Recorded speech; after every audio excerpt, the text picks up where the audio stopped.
Matt Meehan here for IrishBoxing.com in association with PD Giveaways.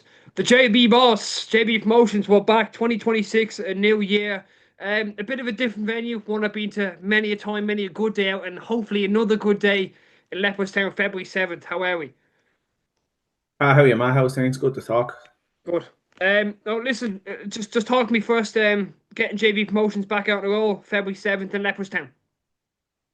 Yeah, yeah, it's a busy year ahead.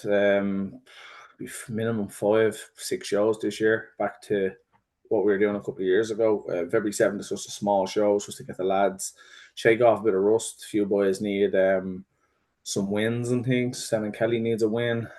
We wanted to get Glenn back out. He hadn't been out since September. Paul Leono hadn't been out since September. So we wanted to get the lads out, get them winning. Obviously Glenn broke his ankle, so he isn't on the card. But it's about just progress. It's back to what we were doing 2 years ago, and it's back to what we do best and what we done when we started this revival of Irish boxing a few years ago. It's about processes and building boxers and gradually building them up. And you can't just do that if you do, one or two stadium shows a year, because again, I've said it many a time, if you're a boxer, you need to know when you're fighting. You can't just continue to train day in, day out in hope that you're going to get a fight.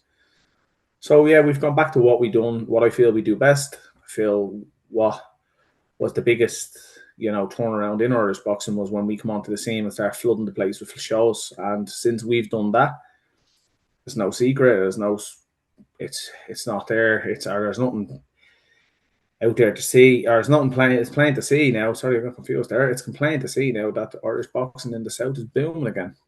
There's a lot of shows happening, and it's good to know that we were, I wouldn't say on our own when it came to being responsible for that, but we were the majority reason why it's back like that, because there was nothing happening before we came onto the scene. And I feel people have seen us doing it regularly and looked at it and went, you know what? Yeah, I fancy a bit of that. Maybe now's the right time. And a lot of people have got involved, and there's other promoters popping up now, and the shows happening, and it's fantastic. We've had Matchroom have come a couple of times in the last few years, obviously with Katie, and now Queensbury are coming. Wazaman were here, and Dana White was here.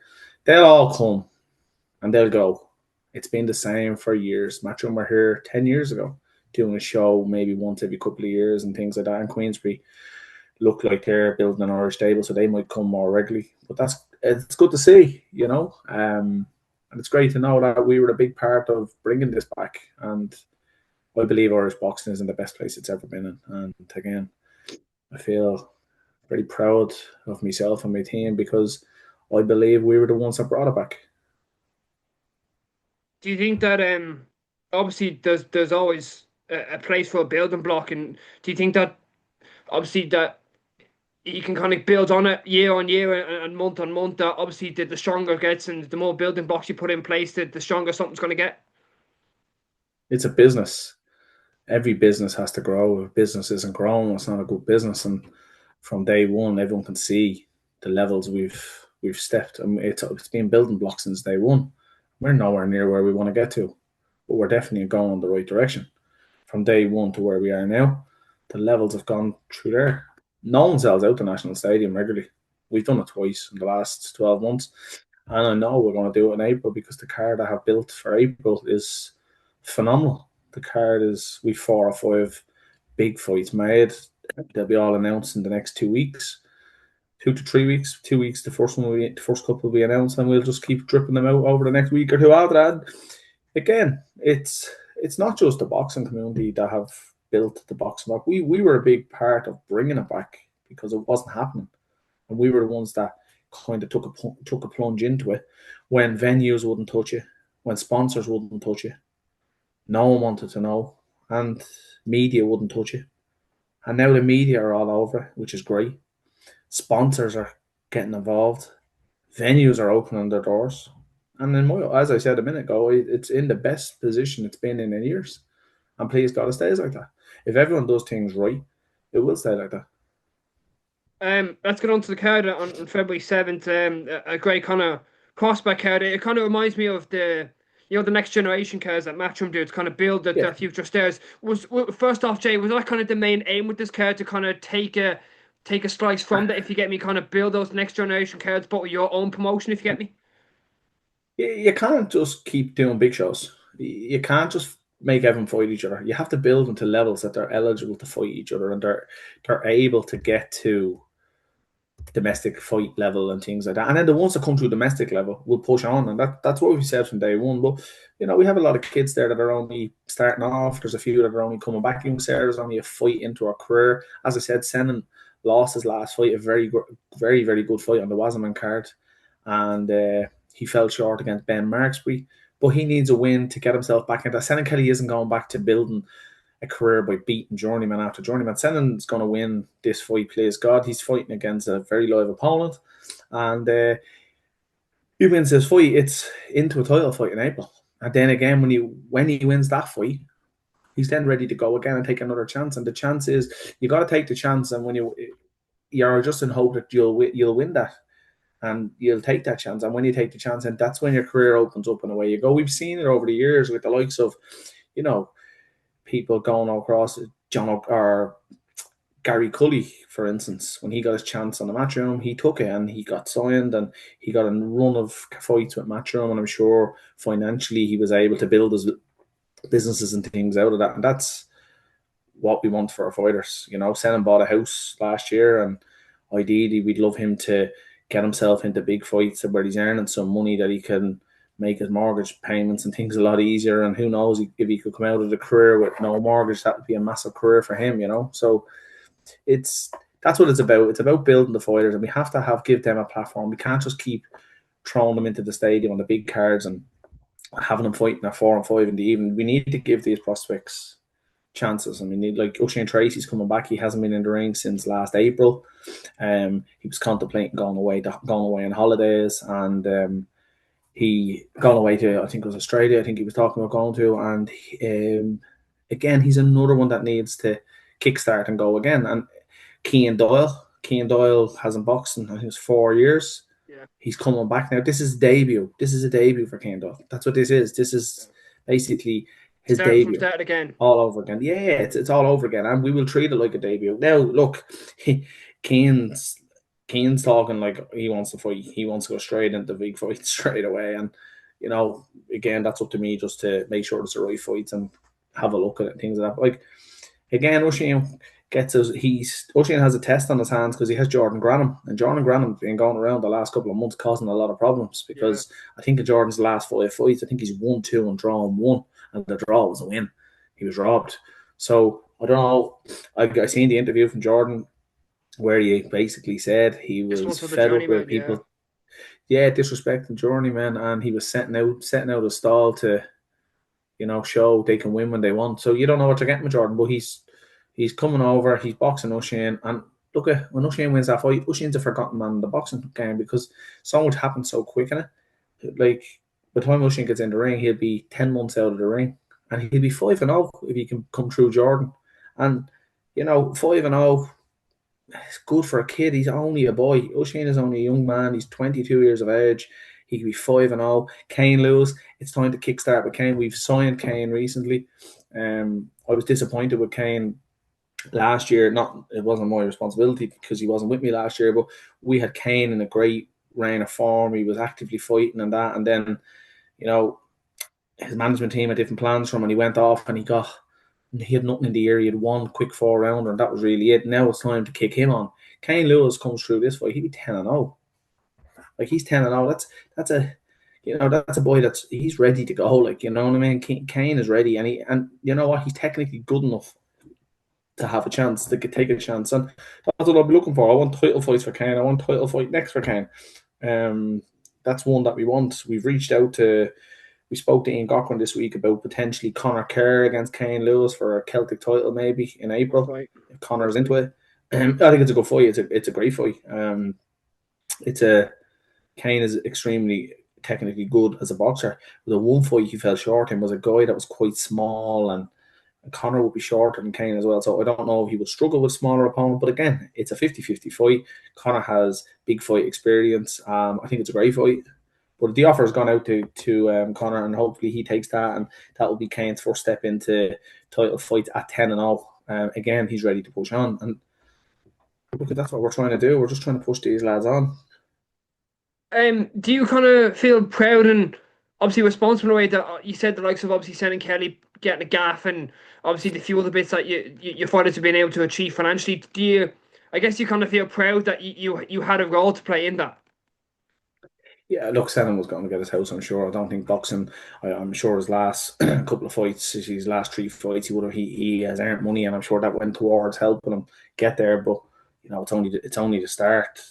None of them are earning massive money at the minute. But it's about, again, these shows are about building them up to a level where every fight they win, and an unbeaten fighter, every fight they win adds that little bit more to when the big lads knock on the door and ask, do they want to fight someone? If they're only 1-0, 2-0, 3-0, you ain't much value in that. But when they're up at 7, 8, 9, 10, 11-0, or 10 for 1 or 11 for 1, a little bit more value for when they're taking the chance. Rather than taking a chance for 3 or 4 grand, they're taking a chance for 10 and 15 grand. That's different, you know what I mean?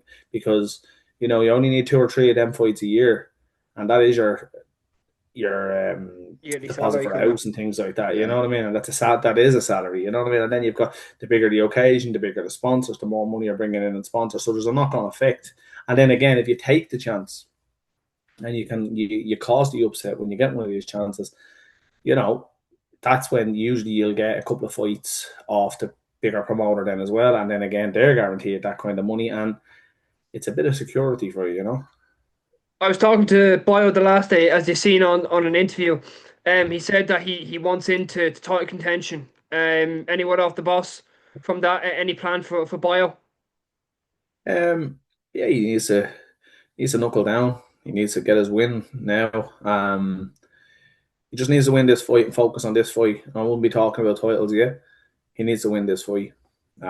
He needs to just stay focused. He needs to get out. He needs to win, and then he needs to just look. Have a look at what's ahead of him. We have dates lined up. He is eligible for a Celtic title, but he just needs to make sure he's 100% ready for our titles, because when he went to titles, in theory, there is no going back. Once you get to that level, you don't want to be going to a title and then dropping back. So the next thing after a Celtic title is obviously an Irish title, and you got to look around your weight division and see who in the weight division, the level they're at, and are you at that level? And if you're not at that level, well, then you got to do a bit more learning until you get to that level, because once you win that Celtic title, if you win the Celtic title, you really need to be at that level to go again, because you don't go from a Celtic title to back to fighting journeyman for a year or two. You know what I mean? Yeah. Paul Unum obviously getting back in the horse for 2026. Yeah, Paul is another one. I think Paul is just sneaking under the radar. Paul, in my opinion, is one of Ireland's most technically gifted fighters. He's 6-0. Now, Paul has a tricky opponent on February 7th. He's fighting Darwin Martinez. Darwin Martinez boxed Callum Bradley in Belfast on my event in Belfast, and I was massively impressed that night with Darwin Martinez, which I felt brought the best out in Callum Bradley. So Paul needs to be switched in. This guy comes throwing bombs, and Paul's also fighting him at a weight above, which he was happy about. They were happy to step and fight at that weight. But again, Paul, with his amateur background and European silver medalist, elite champion, he's 6-0 as a pro. He's Celtic champion. He's hopefully going to go 7-0. Like Paul is really close to pushing, off this domestic level. He is open to fighting Matty Borland, Rudy Farrell, Jerry Hughes. He wants the Irish title. He wants it next. Again, we've reached out to Ian, and we've told him that he is willing to fight Matty if Matty's interested in defending. Matty may have other ideas. I know Matty can go down the British route as well, which financially can be a lot more rewarding for Matty. And it can open other doors, Commonwealth, British titles and things like that. So again, Matty has won that belt. He won it in spectacular fashion. I'm sure Rudy Farrell would love a chance to win the title back, because it was his title. So Paul is willing to fight any of them. I think that shows the man that Paul is. He just said to me, look, I want the Irish title. Can we get one fight and go after the Irish title? I said, yes, 100%. So we spoke to Ian. I also reached out to Mick Conlon about Gerard Hughes. So there's options there for Paul. But again, most importantly, he has a dangerous opponent in front of him on February 7th. Coming through that 7-0, I really would like an Irish title, or maybe push on for a bigger title on April 4th. April 4th, another big one, obviously in the stadium. Just kind of a brief chat now. You're talking about obviously fights and big titles, and it sounds great, but are you looking for more than obviously the Irish shot? Like, what would you be looking for? World youth, if you get me, if anyone's ready for that, or even maybe a European or something kind of along the lines of that, if you get me. Not in this one. But potentially, but not. It's not in our plans for April. It wasn't our plans for August. We have got. We're in the stadium on April 4th. We're in the stadium on August 1st, and we're going to be in the stadium, I think, in November as well. I just have to confirm my dates. We're also back in Leopardstown in May. We're in Leopardstown in September. We're going to be in the warehouse, and we're still battered the door down in Limerick. We're being on the phones and emails and things the last 3 months to try to do UL Limerick. And we've discussed with venues in Cork. So this year is a busy year. The plan was hopefully, we may have a couple of guys at Irish level that have holding Irish titles come the summer, and after the summer, maybe August or November, to look at bringing in a governing body, whether it be youth world titles, whether it be European, whether it be internationals. Again, that it is in the pipeline for this year, but it's the second half of the year, because again, we're only getting going again. You know what I mean? When I say getting going again, it's it's January. You're just getting the lads moving again in February, and then April we have already 5 big fights announced, made, agreed. Not announced yet, Jay. Not Two, announced yet. no, 2 of them are Irish titles. Two of them is Celtic titles. We just have to get approvals from the BUI, which the authorization emails went in there yesterday, the day before.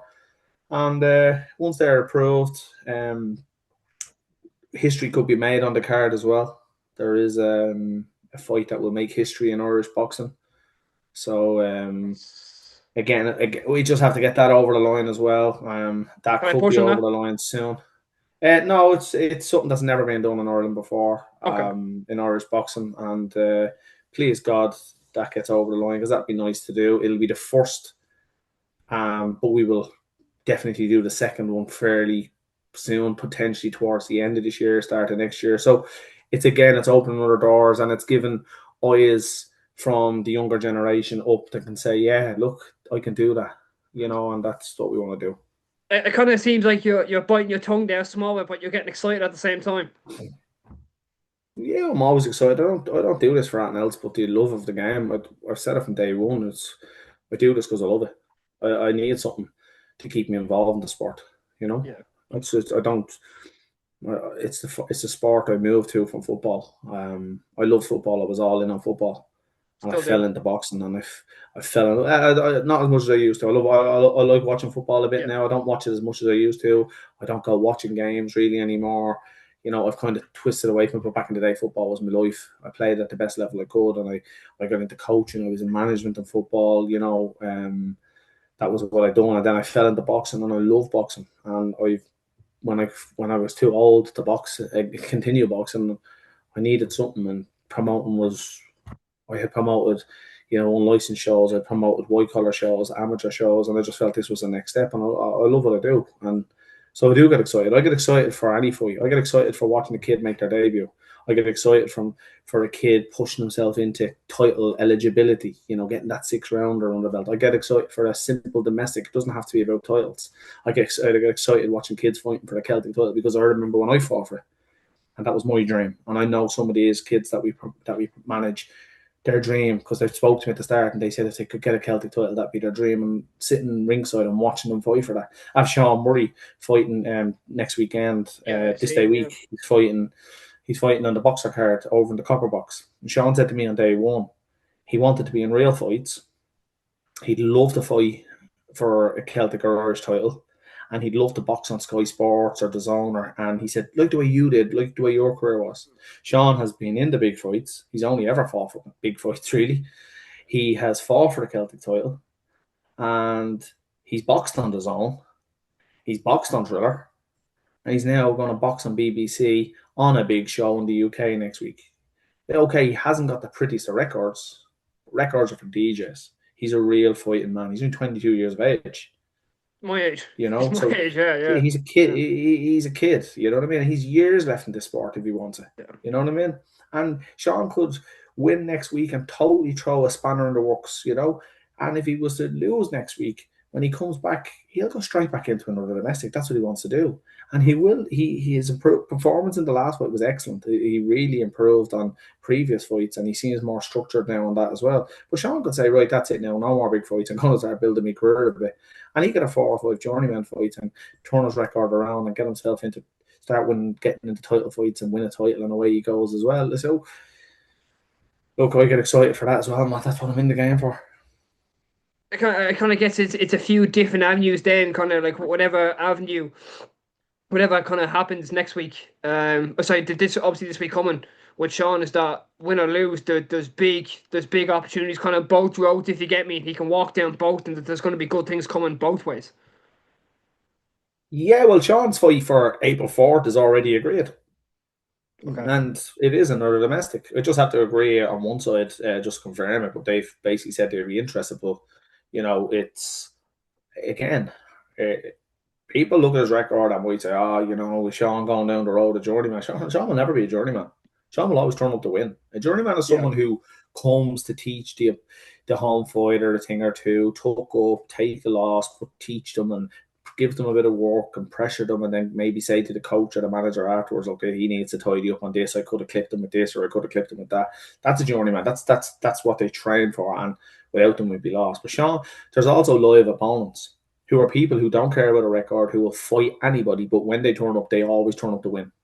And they come to throw bombs. So they come to win. Yeah. So if you're, you got to make sure you're picking the right live opponent, because a live opponent can come and win at any time. And that's what Sean is. Sean will be, and look, Sean's doing that one because that was what he said from day one, but he also hasn't got a big ticket selling base, and without selling tickets, it's very hard to be successful at this game, So Like I'm looking at Sean's past three here, and like I can only describe them as the last three as absolute wars. Daniel Sullivan was a war. Richard Louis was Jesus Christ. It was nearly a bloodbath, and obviously Peter Kerr, like all went to obviously points decisions, and he lasted, and it was all three tough scraps, but he put them up to all three of them. But that's the live opponent I'm telling you Yeah, about. He will turn up and he will try win. Like, he hasn't been battered in a fight. Now, he hasn't gone out and just been beaten in every round and took a hiding. And, again, you need the likes of Sean in the game. And look, again, as I said, I asked him there last week, I just said to him, look, I don't ever talk past the fight, but I said, win or lose at this next fight, I said, there's a potential fight there for you in April if you want it. And he said, yeah. And I said, if that one doesn't come true, you could fight this. Like, I'll fight anyone. He says, whoever it is, I don't care. I said, we'll get next week out of the way. He says, and then I'll be ready. And I was like, okay. He doesn't care. But again, I wouldn't be putting him into the ring with killers either, where he's going to get hurt, because he, as you've seen them fights, look at the scorecards. He was in all them fights. will you be flying over? Yes, I will be. Nice. So it actually, that's it. It's one thing that actually kind of hurts me as well, because I'm actually flying over to that, but I'm missing Heja. Heja's on Mark Dunlop's show, and I'm really strong on making sure I'm at all my fighters' fights. I don't like to miss them. And Heja had only texted me, said, are you coming up next week, boss? And I said, yeah, 100%. I'll never miss your fight. And it was only later on that day I went, fuck. I said, I can't make Heja because I'm actually flying over. And the reason I'm flying over is Sean has never fought on another show. He doesn't know the people. He doesn't know anybody. I just want to make sure he's okay and he's been looked after properly and everything. I don't want him beat out of the source. Whereas I know Heja knows Mark. He's worked with Mark. He's boxed on Mark's shows. He knows the venue. And there won't be any issues. Whereas Sean's flying over to the UK Friday, and that doing his way, and I'm going to fly over on Saturday morning to him.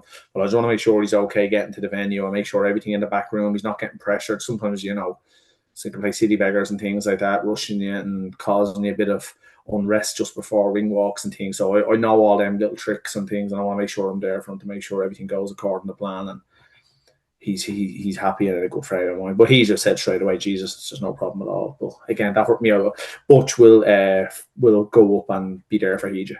Yeah, well, I guess it's kind of a proud thing as well, where you have Sean, but like kind of guiding him, giving your knowledge that you knew of the game in the past, and kind of giving over your knowledge to kind of the little tips and tricks and bits and pieces, if you get me. Yeah, I talk to Sean quite regularly, believe it or not, and I have done over the years. The only fight I wouldn't have given him any kind of help or tips in would have been Peter's, because Peter's obviously my fighter as well, so I wouldn't have been texting him saying, here, try this, try that. But when he was fighting Daniel, I did say to him, you know, I feel if we worked on this could work against Daniel and that and the whole lot. And now again, he has coaches and all for that as well. And then for this fight, I have discussed it with him. He's been watching, he's been sparring really well, I believe. I believe he's in great shape. He's 100% again going over with the belief that he can win. And I think that's very important, because you can't go over somewhere thinking you're going to lose. He's gone over there adamant he can win. He has a game plan, and we've been chatting, and I know he's in full good spirits about going and that. So, yeah, look, please God, he can go over and cause the upset. Jay Byrne, on that note, really appreciate it. Thanks so much for talking. No problem at all, Matt. Thank you.